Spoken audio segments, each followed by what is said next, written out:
자, 두 번째 키워드로 넘어가 보겠습니다.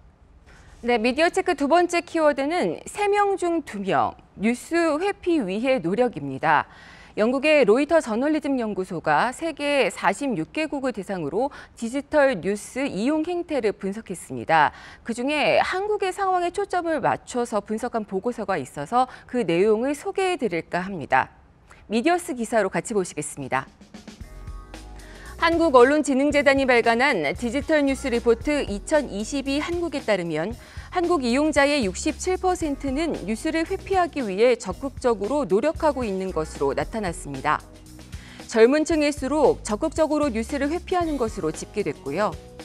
뉴스를 회피하는 이유로는 뉴스를 신뢰할 수 없거나 편향적이다라는 이유가 가장 많았고, 그 다음으론 정치, 코로나 바이러스와 같은 주제를 너무 많이 다룬다.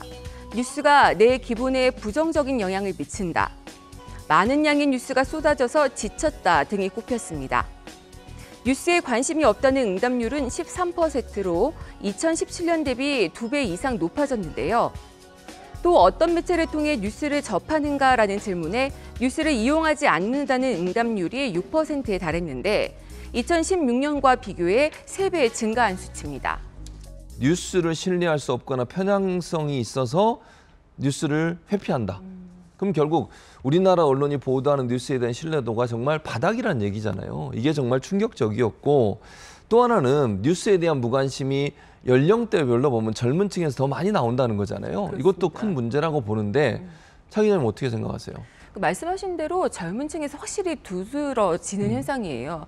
35세 미만의 경우에는요, 뉴스에 관심이 없다는 비율이 21%로 나타났어요. 네. 35세 이상은 이 비율이 10%였거든요. 그러니까 2배 이상 많은 거죠. 그 이유로는 앞서 말씀드린 것처럼 이렇게 바쁜데 네. 나와 무관한 정보까지 볼 수 없다, 볼 필요가 없다. 그리고 뭐 유튜브나 OTT 같은 게 볼거리가 다양한 게 많다. 또 정파적인 뉴스를 볼 바에는 아예 보지 않겠다, 이런 또 뼈아픈 지적까지 있었습니다.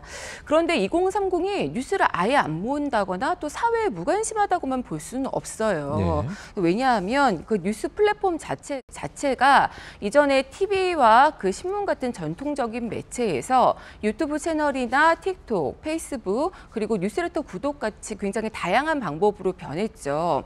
그리고 저비용과 차별화를 내세우면서 사실상은 선정적이고 또 편향적이고 또 홍보에 기대고 있는 그런 이제 한국 언론사들의 그런 모습이 뉴스의 신뢰도를 굉장히 낮추고 젊은 층의 뉴스 회피 성향을 만들지 않았나 생각이 됩니다. 말씀하신 것처럼 언론사의 기자들이 뼈아프게 받아들여야 할 부분이다. 이런 부분들이 없어지지 않으면 뉴스를 보려는 사람들의 숫자가 다시 돌아오지 않는다는 거잖아요. 반드시 바로잡아야 되겠다, 이런 생각이 듭니다.